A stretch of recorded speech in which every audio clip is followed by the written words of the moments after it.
So you bought this washing liquid and you try to press the button and it doesn't work. Watch which direction I'm turning.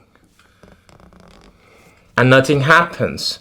When you turn it in this direction, which is anti-clockwise in my case, and it doesn't open, then you need to turn it in clockwise direction and it falls from a barrel, and then when you press it,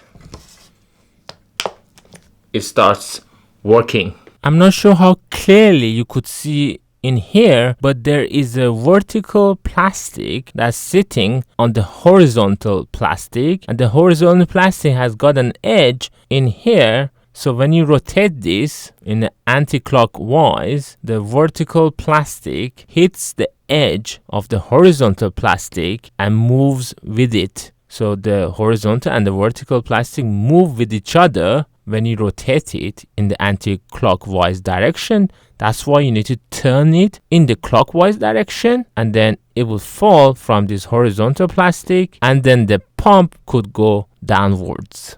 So we fixed it, as easy as that.